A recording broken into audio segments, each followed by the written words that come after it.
New Thought Media Network proudly presents Having Courageous Conversations, where real talk dives deep.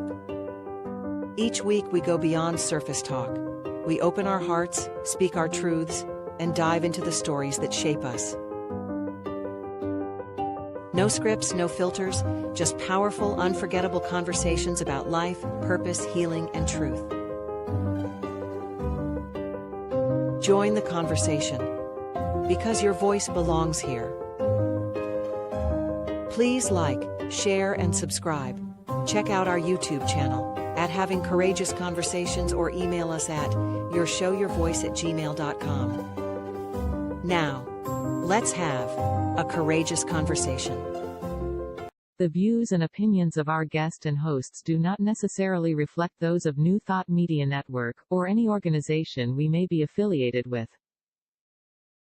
Here at New Thought Media Network, we welcome freedom of speech and courageous conversations. There are many topics that can be difficult to navigate. Challenging the status quo and engaging in lively debate is important to expanding our understanding of one another, and life in general. Creating a peaceful world doesn't happen because no one disagrees, it happens from a willingness to understanding one another. In our programming, we strive to expand consciousness and assist people in creating remarkable lives. Your comments are welcome at info@ntmedia.org.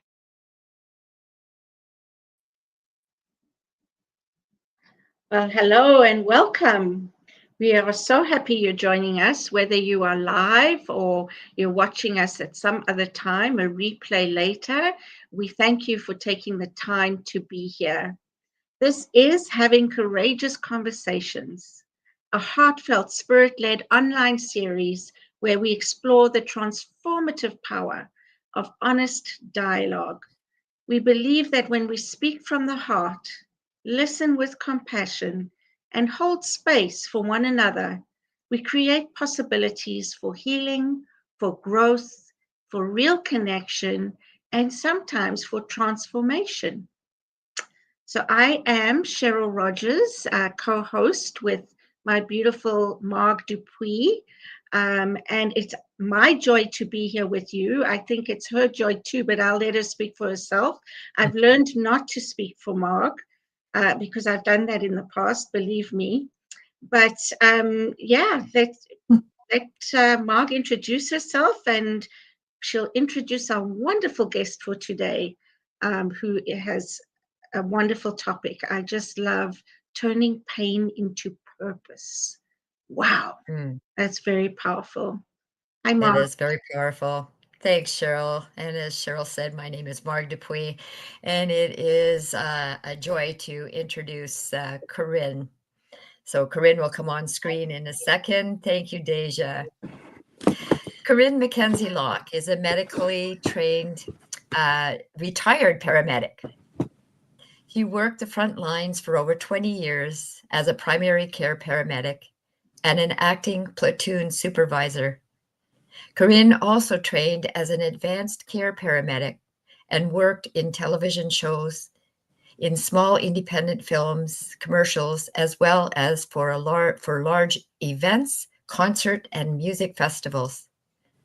During her tenure as a frontline paramedic, Corinne was certified as a preceptor for new students entering the field, and helped to create the very first peer support team in the service she worked for.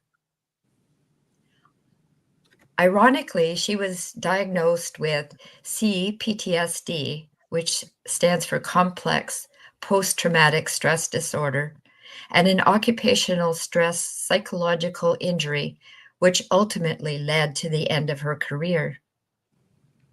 The heavy weight that is carried by frontline staff when treating traumatic and highly stressful calls led to self-neglect. Eventually, after suicide attempts and addiction took hold, she was forced to retire. Currently, Corinne is retraining to return to the workforce as a mental health and addictions counselor.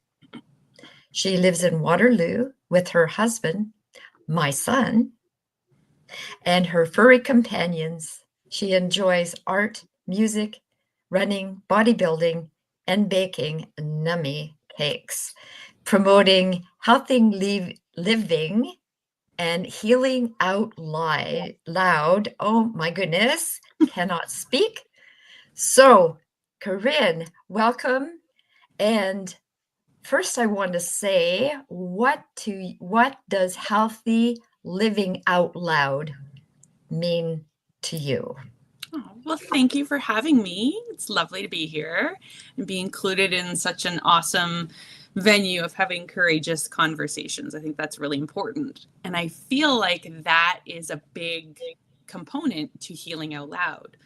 So the way that I view healing out loud, I can sort of equate it to the moment that I was diagnosed with my post-traumatic stress disorder and went off work. And I vowed to myself that I was always going to heal out loud so that I wasn't hidden deep in the shadows where a lot of us go when we have mental health injuries and disorders and post-traumatic stress disorder. And that way we can help abolish the stigma that goes along with all of this. So I'm very genuine and transparent and try to share that with everybody so that hopefully that helps someone else along the way. That's wonderful. Thanks, Corinne. No problem. That's truly wonderful. When I was listening to all the things you've done and I looked at you, I thought, can't be. She looks too young. Thank you very much. So, Corinne, tell us a little bit about what first drew you to frontline work and what that experience meant for you in the beginning. Oh my goodness. Well, so I was lucky enough to grow up in a small town just outside of Collingwood, Ontario. So I was always the farm kid that grew up on our family farm and next to the ski hills. And from a very early age, I always wanted to work in the public sector somewhere. So besides all of the babysitting and things that I did when I was younger, I jumped right into ski patrol. I was like, I could walk to the ski hill from where I grew up. So skiing, I was on skis at 2 years old. So that was, that was something that kind of came naturally. And then learning about the emergencies and being the first one there and being able to help somebody in their time of need. It was like this amazing adrenaline rush that I got. And I've always been someone who's always felt that I need to be helpful and problem solving. And so that kind of led me there. And then following along that path, it was like, do I want to get into like medicine or law enforcement or emergency medicine? And I, as many of us do, as those type A personalities in emergency, medicine and paramedicine, I loved the adrenaline that went along with it, good or bad. So I kind of followed the path to paramedicine. So that's how I ended up there. Beautiful. Yeah. I'm sure many people are lucky that you did. Oh, thank you. To have you, respond. So what was a typical day like for you when responding to high stress or traumatic calls? Oh, well, let's say as much as TV would like to portray it, it's not necessarily always the way you see on TV. Like that's really dramatized and, Hollywoodized so that people stay tuned, right? A regular day doesn't necessarily involve all of the traumatic calls. There's a lot of things like shortness of breath and chest pain calls and Mrs. or Mr. Smith have fallen down and they need to be lifted up, or this person needs to be taken from a nursing home to a hospital. Some very simple tasks that you do every day, but you're always busy. 20 some years ago, it was very rare for us to run less than, I don't even know, 10, 12 calls a day in a 12-hour shift. And if you figure a call normally takes about an hour, you're pretty much going the entire day. And then as the world has gotten busier and times got busier and all of the lovely things that kind of came in with, the drugs and the alcohol and mental health and lots of new cars and trauma, it just got busier and busier and busier, right? So you were, 15, 16, 17 calls a day. So you were running a lot. Yeah. And those traumatic calls were things that, they were maybe fewer and far between than your regular calls, but they certainly were pretty prominent. So. So, Corinne, at what point did you notice a psychological, emotional toll that it was taking on you? It's a really great question to reflect upon. I feel like, honestly, if I look back at it now from the much healthier place that I'm in, I probably didn't really notice it becoming much of a problem until I would say somewhere around 2018, 2019. And 2019 is when I had to retire. That's when I had my significant event that I went off work. I feel like I was and still am to some degree that person who always wanted to be busy and would just take on any task that people needed me to do. I did hundreds of hours of volunteer time for our service, running, kids' Christmas parties, doing PR, doing all of the calls, taking all the overtime shifts. I had 4 children who were in competitive sports, and I had a spouse at the time who was also an emergency services worker. So the more that I think I put on my plate, the less I had to think about maybe what was going on deep down inside, right? And I could ignore it, which is now I know to not be true, to be very healthy. So in 2018, my grandmother, who was like my mother, I was very, very close to her. I'm the first grandchild of many. She became acutely sick and I had to take her to the hospital. And I watched her decline in the ER very quickly and had to be rushed into surgery and revived. Luckily, we got her back. And she stayed in the hospital for quite some time, but then wanted to come home to recover. And so while she was home, I helped to set up her living room as a sort of a hospice for her.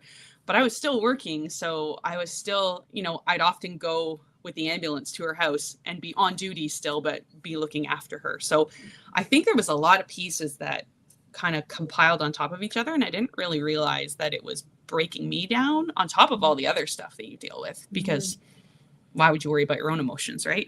Got to look after everybody else. So yeah, that's probably 2018, which is really sad to say, because that was a long time into my career. Yeah. Yeah. Wow. Yeah, that sounds like an awful lot. And you said 4 kids? I do. I have 4 kids and Oh, my 2 goodness. stepkids. Wow. Yeah. Again, you look far too young for that. Oh, thank you.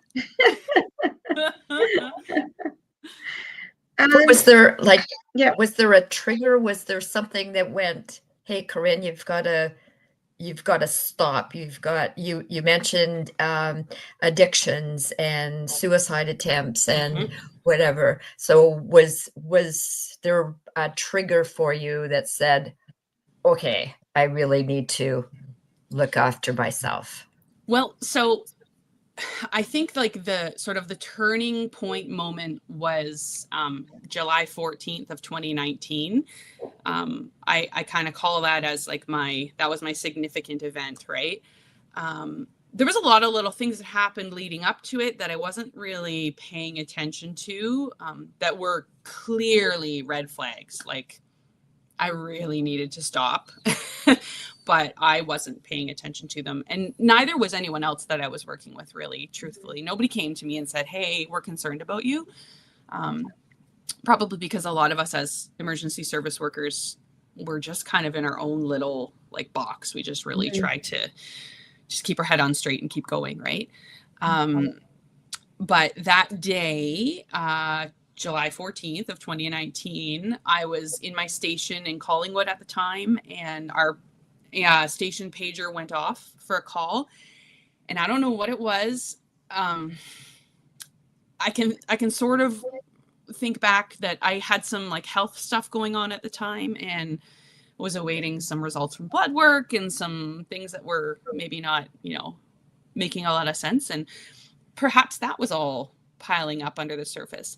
But the pager went off and I was walking to the ambulance and I literally froze in my tracks. I couldn't go any further. I don't know what it was. It was a completely visceral reaction. I broke it in a sweat. I was hyperventilating. My palms were sweating. it was like that fight or flight reaction.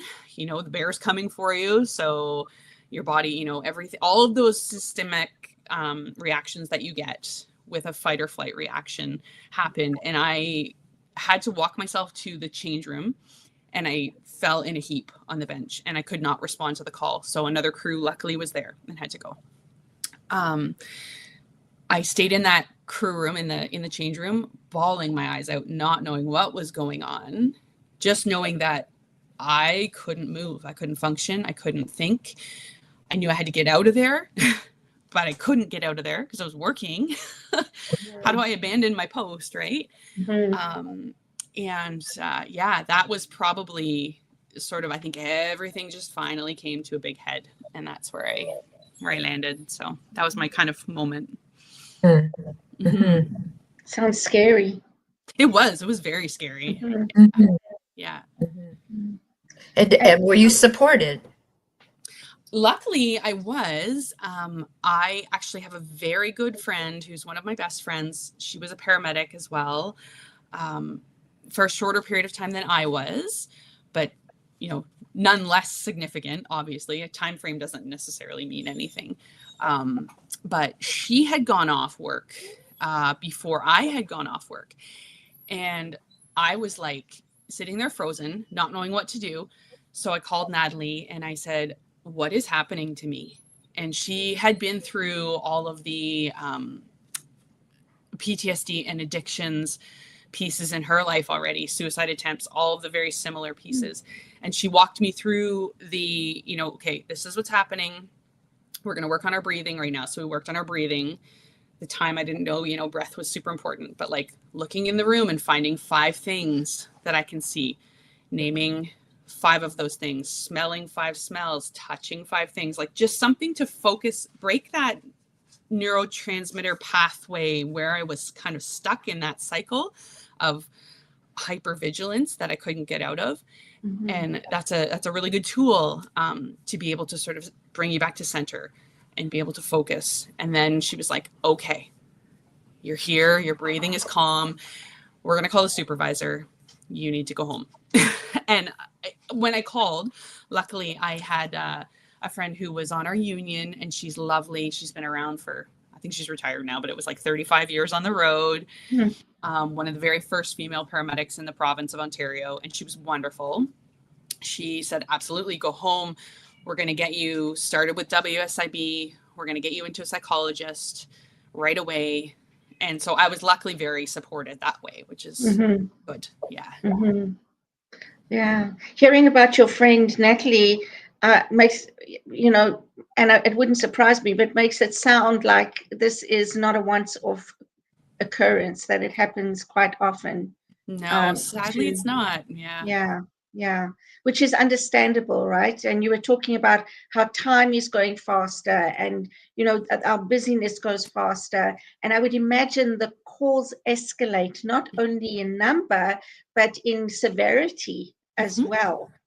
You know, I just know from looking around and reading the newspaper, things like domestic violence has increased immensely, and those kind of calls must be very difficult.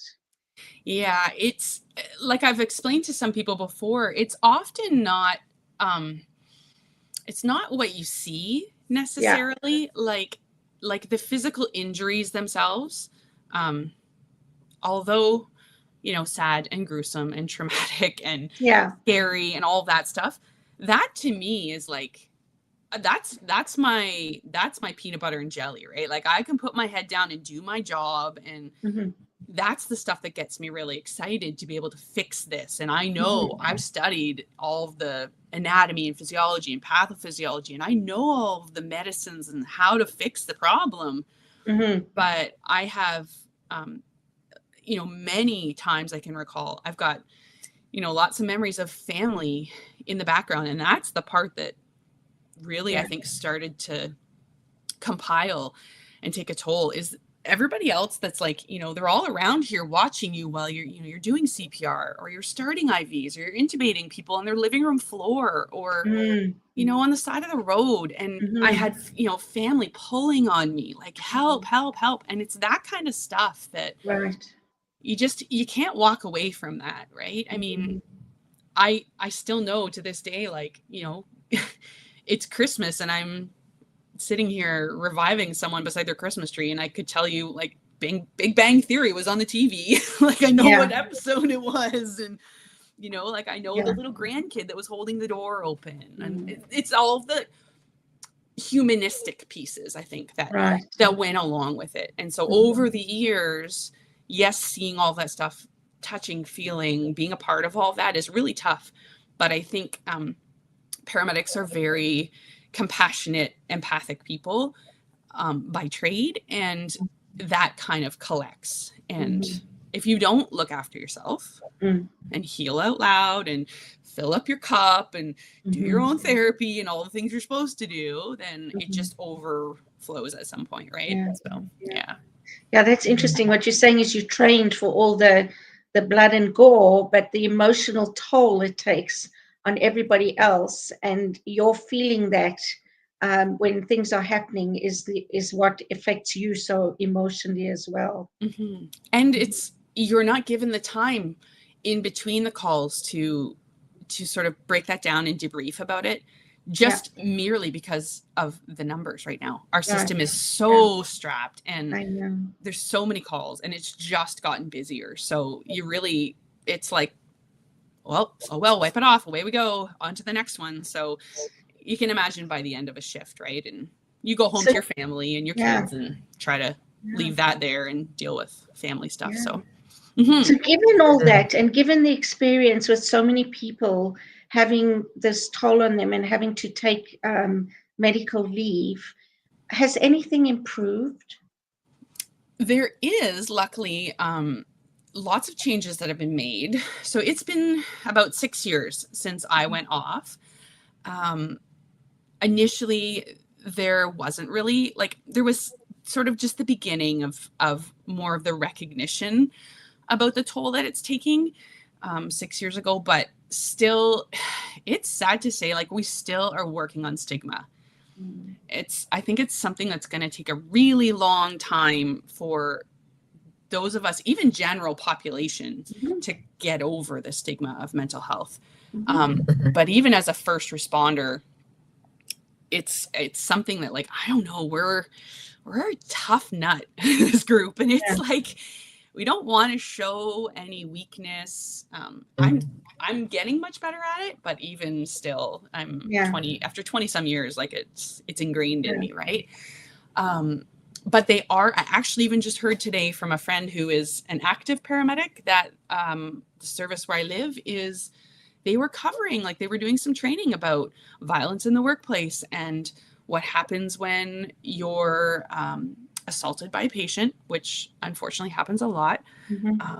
And then they took it even further. So they were teaching new modalities, how to deal with it, but they took it even further to have the paramedic talk about their emotions around it, and how do they feel, and what services or care can we offer you after. We're going to pull you off the truck. You're going to be off your shift to deal with this, which is like, like, that's amazing. Yeah. Because before it was like, oh, well, I'm sorry, we're really short staffed. You have to go do the next call. And they're calling you as you're, like, wiping away the tears and trying to just focus on what the heck happened. Right. So yeah. So it has come a long way, which is great. There's still so far to go. Yeah, absolutely. But it's good to hear that, given again, the increase in numbers all around. It's really good to hear that.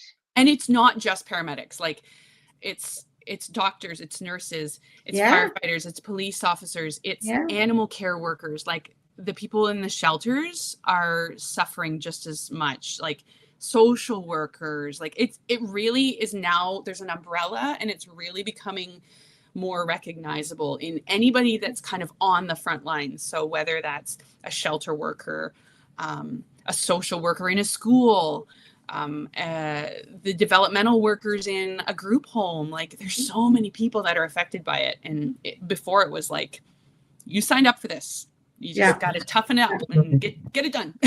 Yeah. And I'm glad you brought that up, because this morning I was also listening about how doctors are so depressed right now and so overworked and burnt out. Yep. And what happens, we know we've got a shortage in the healthcare system. So then one doctor takes off because he has to look after himself or herself.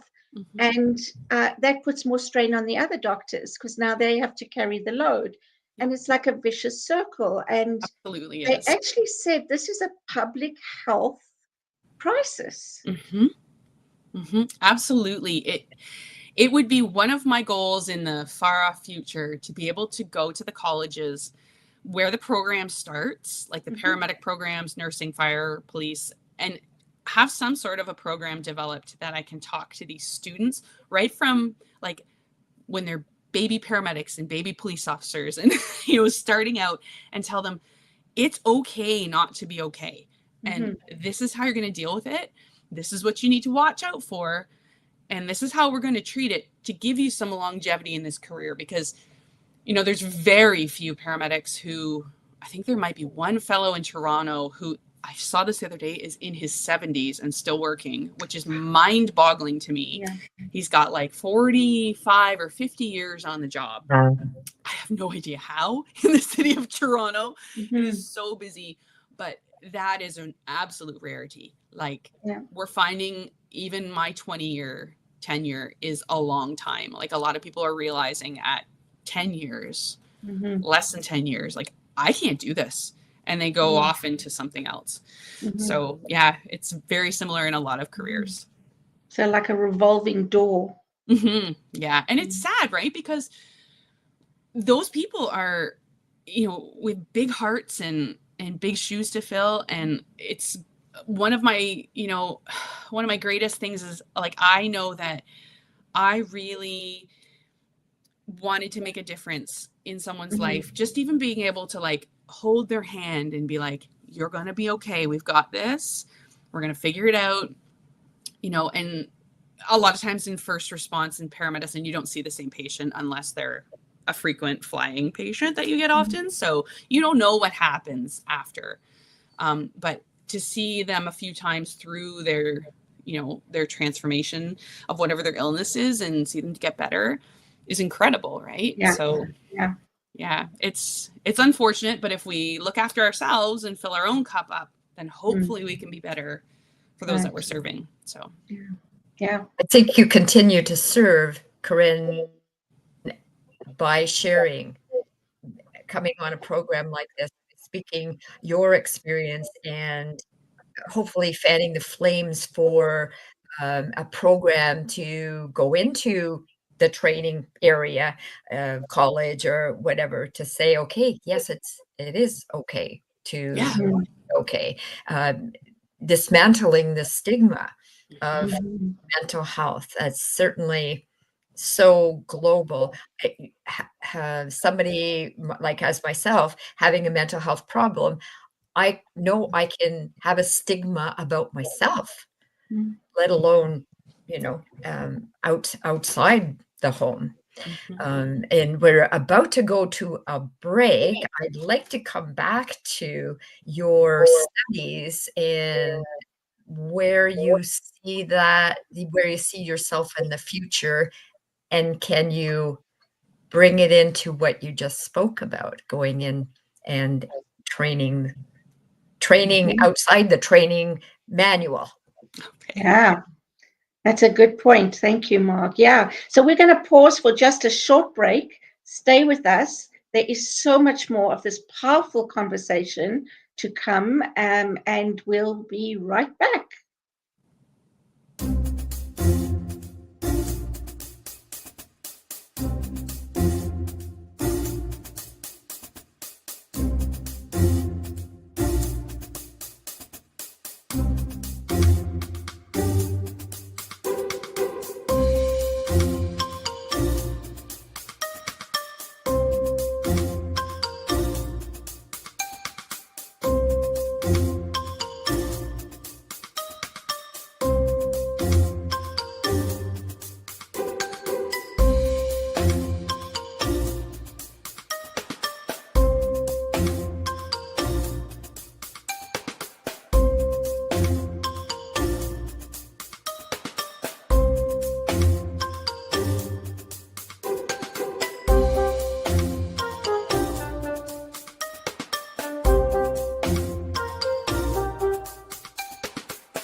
New Thought Media Network proudly presents It's All Love, Wednesdays at 4 p.m. Mountain Time, 6 p.m. Eastern,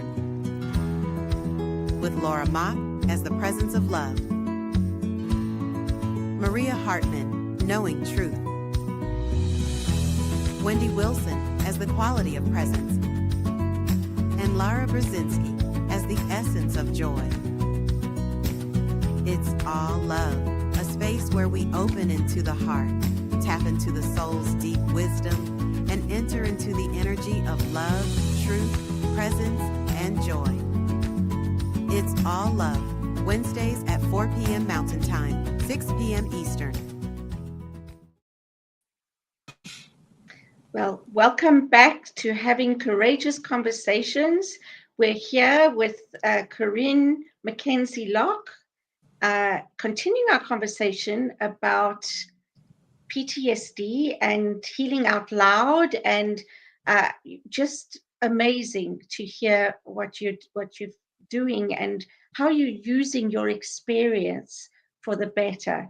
And I loved what you said about healing out loud. It's really important for people to speak up so that the stigma can somehow lessen in some way, which is what you're doing. So let's pick up where we left off. Mark, I think you had a question. I already asked it. Oh, okay. So I was wondering about your current studies, and where do you see yourself going with that part of your education, and will it be able to filter in with what you were saying about the colleges and educating the baby paramedics and police officers? And yeah, so currently, after a short little spout in graphic design, which is where I thought I wanted to land because I like to draw and I'm kind of artsy, I pivoted and I'm in mental health and addictions counseling right now. So I'm obtaining my diploma in that, in the retraining phase of the WSIB Return to Work program. So trying to get back to the workforce. I've done all kinds of therapy for many, many years, and I'm feeling much better. And so that's where I am right now. So I'm studying through St. Lawrence College to get my counselor diploma. And I'm hoping, I don't know, it's sort of a thought of mine that like you can go many different directions with this diploma, right from like, you know, boots on the ground, working in a shelter somewhere, to working in a hospital or an education system or a halfway house, or there's so many ways that you can go with it, a private practice. But I want to be able to hopefully use my strengths in art and horticulture and music and dance and all of those pieces that make me who I am, along with the mental health piece, to be able to work somewhere where I can not only help with, you know, breaking down the stigma behind the mental health, helping coach someone through addictions, because I've been there, got the t-shirt, treated them, but also maybe use the art therapy and music therapy, horticulture, like all of those things. And there are many different facilities around our area in Ontario that do that. So I'm hoping that I can do that, as well as I've always got ideas for side projects, as you can see in my background. But yeah, maybe being able to, I have connections to get into the colleges, obviously, and I still keep many people in my docket from my emergency health time. So being able to get into those programs and maybe develop something that we can speak about, breaking down the stigma and preparing yourself to be on the road and have a long, healthy longevity in your career. So we'll see where that goes. Yeah, that sounds wonderful. Yeah, if you could get into the colleges and share your experience and have some kind of a course or outline to help, like Mark referred to them as the baby paramedics. Yeah. I think that would be wonderful. You know, I think that to prepare anyone in any career for both the good and the ugly, right? And so to know what to look for, to know how to reach out for help, and that it's okay to reach out for help. And you know, like you said, it's okay not to be okay. You know, those kinds of things. I think that those are very important components of the training, you know, that could really help others in the future. As first responders, we're very heavily trained, and we constantly upkeep our training all the time, and we're very protocol driven. So, you know, as a medical procedure, we have like A, B, C, D kind of thing that we have to follow a protocol. This also has a protocol, and if they could be aware of, oh, this is the sign you see, so you're going to do this. This is the next thing, you're going to do this. Like, so just to even build some sort of like structure or framework for that, I think would be incredible. And I have, you know, luckily developed many relationships with psychologists and doctors and other paramedics. And I feel also like, at least it seems more beneficial to me, but to be able to speak to somebody in person and hear their story versus just reading it in a textbook, I think kind of really brings it to the forefront and makes it real, right? Yeah, absolutely. That it's okay, it's raw, it's genuine, it's transparent, like, yeah, absolutely. And that kind of protocol can be used in those different areas, right? Doctors, police, firemen, paramedics, in all those fields that experience the same kind of trauma. Absolutely, yeah. It's very transferable. The signs, the symptoms are all the same, even when you're not in the workforce. You know, PTSD can come from many other things, right? It doesn't necessarily just have to be from a first response sort of thing. Yeah. It can come from domestic violence. It can come from, you know, familial history of abuse and all kinds of different things, right? Traumatic situations. Mine was a complex one. So they called it kind of like complex PTSD because of all of the stuff that I had seen. It wasn't necessarily one specific incident, but that can happen to people too. So it's a very transferable skill and transferable framework per se. Right. Yeah. And a lot of veterans come back with PTSD. Absolutely. Military is a huge component of it all in itself. Yeah. Absolutely. Yeah.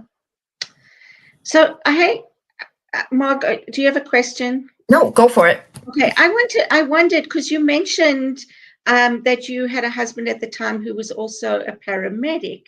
So how did this affect your relationship? Like, that's another probably side effect, right, of trauma and PTSD. Yeah. So my ex-husband is still, he's very close to retirement now, but he was a firefighter actually. So he was a nurse for a little bit before he got on the fire department, and so he worked in the hospital. And then when we had our first son, it was SARS was happening, so he was working in a SARS unit. So he chose to stop working there, and he got on the fire department. So and he did like volunteer fire stuff before that for many years. So all of that combined, we had a very busy life of 4 babies that were all born very close together. And I never took a full year off. Maternity at the time was a year.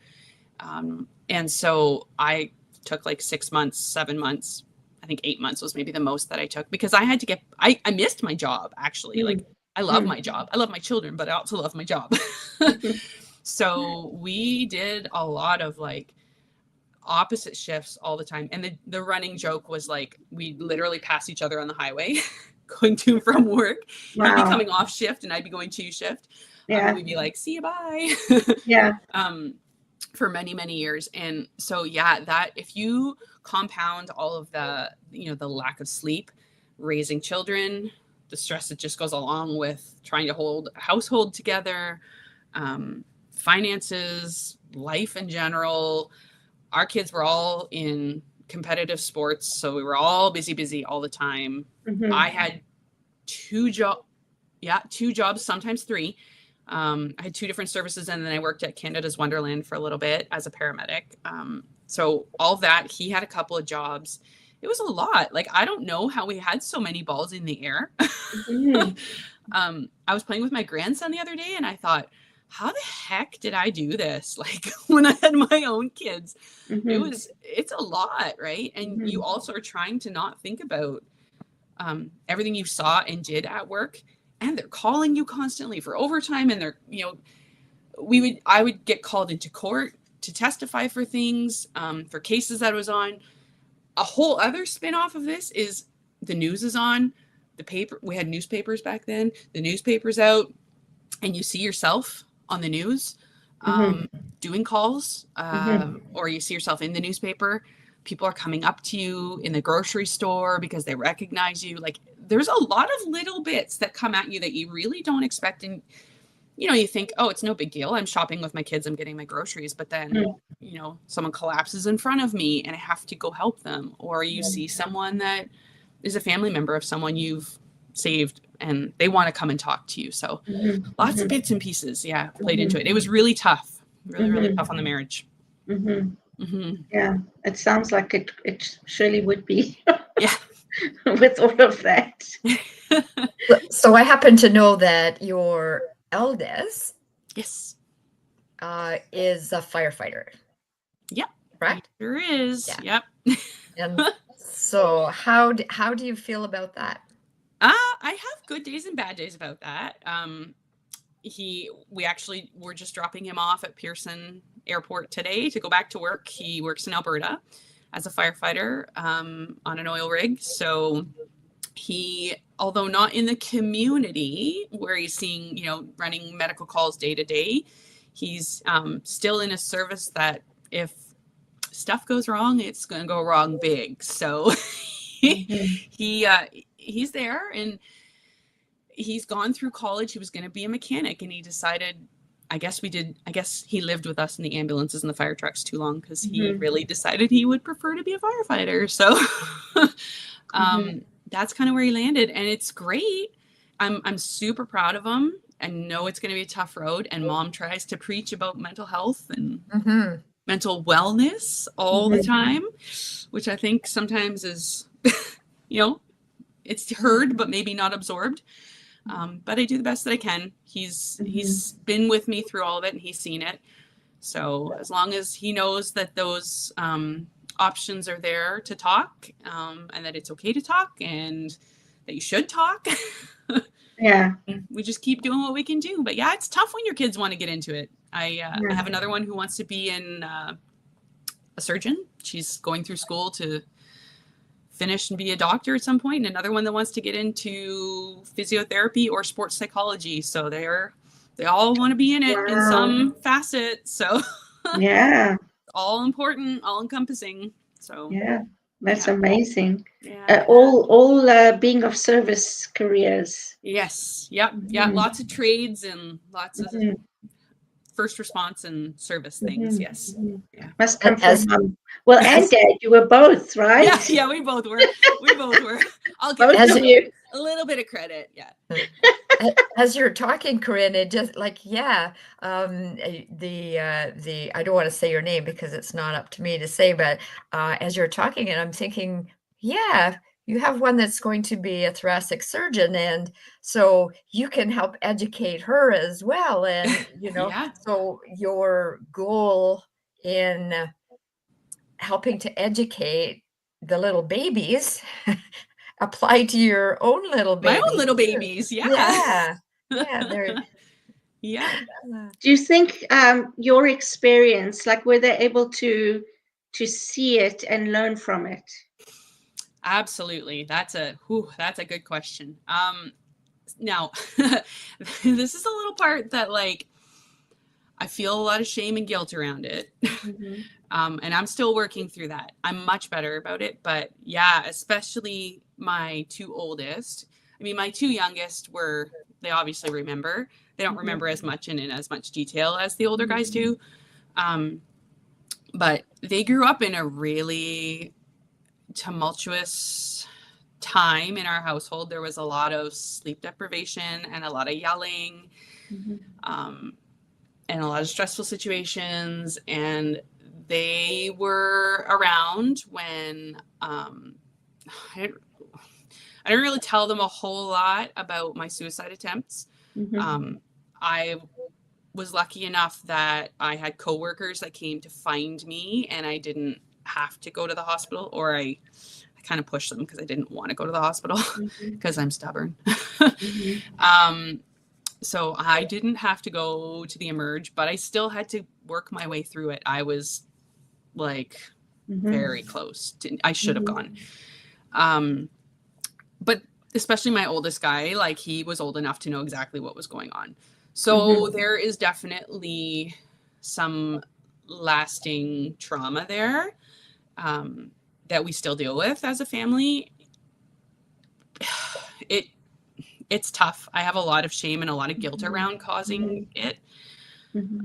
So I still work through it on my own, but it's tough. It's tough, but they're very well aware. Yeah. Thank you for sharing that and being so vulnerable. Yeah, no problem. And I think, like we spoke about earlier, and I said, Corinne, by sharing, by talking about it, I don't know how it helps you, but I hope it provides a step to healing. And for someone who has been in service for so long, I think you're providing that avenue for someone else as well, because you're leading by example. You're saying it. Yeah. I thank you. I appreciate that. I really do try. I'm getting better at taking the compliments. See, I said thank you. But it's tough, right? I mean, I'm the kind of person that I'm like, yeah, no big deal. Just keep going. It's fine. I don't need the accolade. Yeah.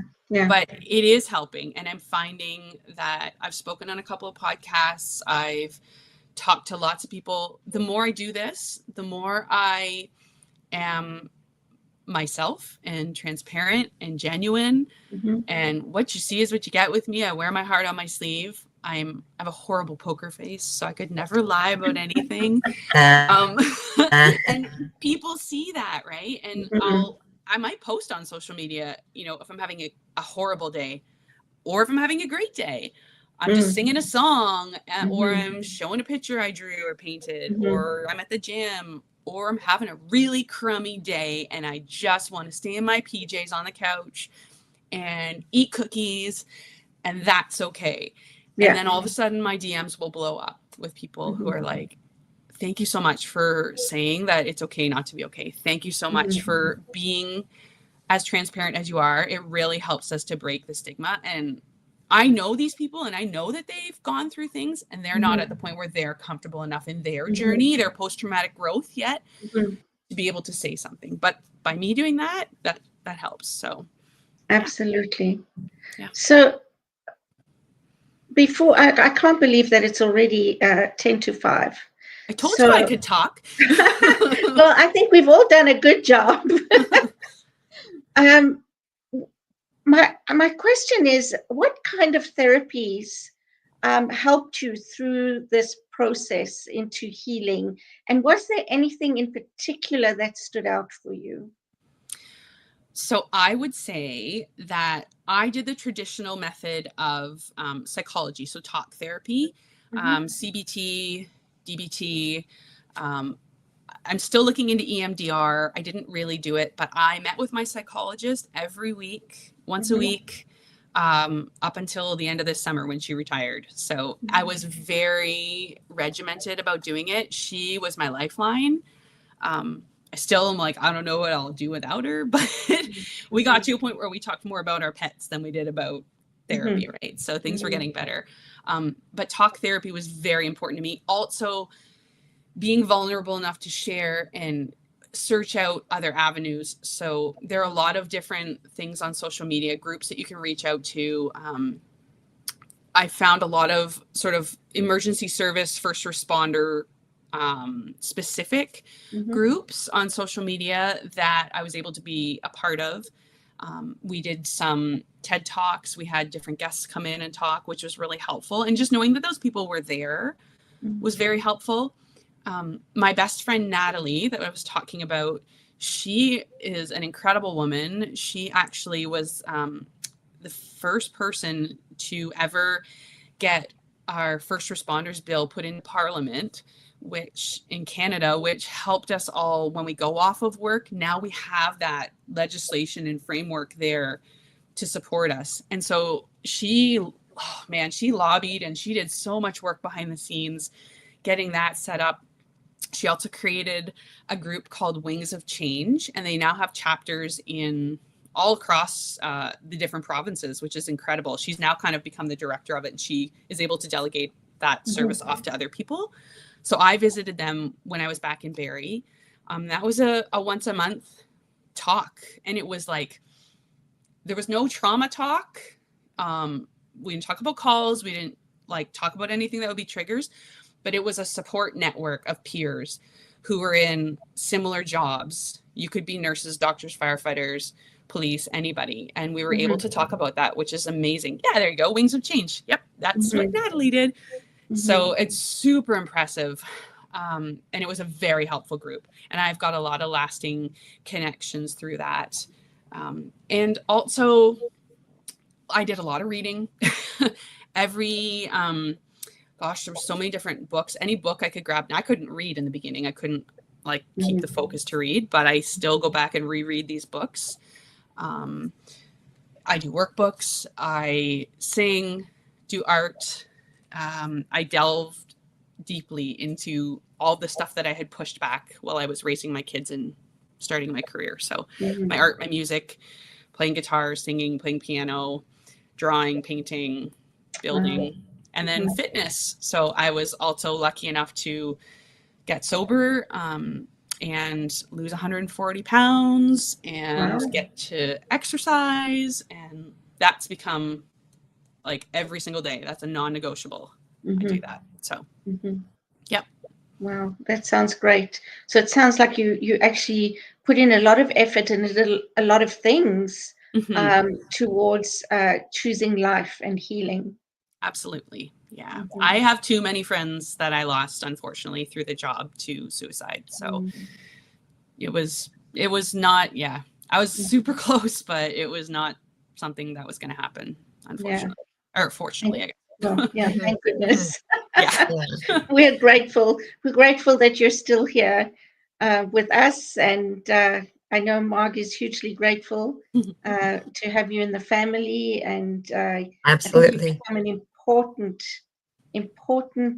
part of the family for sure. Yeah, absolutely. I'm very lucky. Absolutely. Yeah. I just had a memory, Corinne, and I shared the picture with you just recently. Corinne and Sean guiding my mom a few years ago, 2 years, 3 years ago now. Oh, I think it's 4. Really? Okay. Yeah. It was the first Thanksgiving. Yeah. Wow.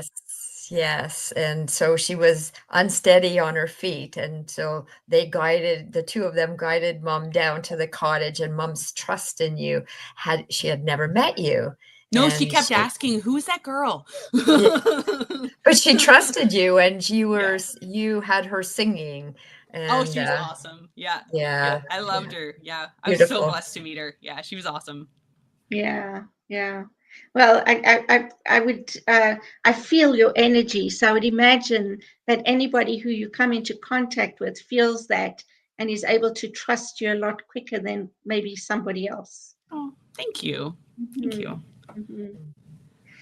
So as we are coming to an end, we like to leave with some thoughts. And I was thinking about, what message would you like to give current frontline workers who might be slightly suffering? I would like them to know that it's okay not to be okay, and it's not selfish, and it's not shameful to reach out for help if you need it. There's so many resources out there, and don't forget, to give yourself the checkup from the neck up. That's what I like to call it. So it's I like that. very important, and you're very needed. So search out the help. Yeah. Yes, absolutely. So much so much needed. That doesn't sound right, but needed so much. There Absolutely. You go. Yeah, absolutely. We have so many, benevolent societies and things for paramedics and first response workers. And it's sad how quickly sorry, my kitty cat's wanting to be part of the conversation. It's okay. sad how many names are on those monuments. And we just, if people would realize that, the stigma we just need to get rid of it. Like, it's okay. It's all right to not be all right. Yeah, I love that. Thank you. Yeah, and I mean, I know that, I am so grateful definitely for frontline workers in all areas, because they are so important to our lives, and we don't realize that until we actually go through something where we need them, right? Absolutely. And then, everybody from like the lab tech at the hospital to the housekeeper in the emerge that runs to get you an extra pillow, to absolutely, it's everybody, right? It's everybody's a cog in the wheel, right? Yes, that makes exactly. Yeah. And they're all an important part of the experience, because one word that upsets somebody will be remembered longer than the word of love or healing, which is unfortunate, because that's how we are. So your profession, I think, is very kind, very giving, very loving, very caring. And those are the kind of people that we want in those professions. But remember, you've got to give it back to yourself too, right? Yes. Equally as important. That's exactly. We got to keep that level, right? Yes, absolutely. Thank you. Mark, what would you like listeners to leave with? To magnify the gentle words, the words of love, not the negative, but just, okay, what did I hear that gave me some solace, that made my heart feel warm, and so look to those. Look to those words and those circumstances, and the hand that touches you on the shoulder and says it's going to be all right. Exactly. Beautiful, comforting words. Yeah, and I think when we're in something, we never think that we're going to get out of it. So I for me, and when I think of my life, and the things that I've gone through, I would like to say to people, hang in there and know that this too shall pass. Absolutely. Yeah. Right? This too shall pass. And you are such a wonderful example of that. Thank you. So thank you, Corinne, so much for your openness, your wisdom, your willingness to share your journey with us. It's been absolutely a gift and a blessing to have you on the show. Thank you. So thank you to our viewers for joining us today. Be sure to join us again next week. And until then, please like, share, and subscribe so others can find and join these meaningful conversations too. From all of us here at Having Courageous Conversations, thank you. And remember to be courageous yourself.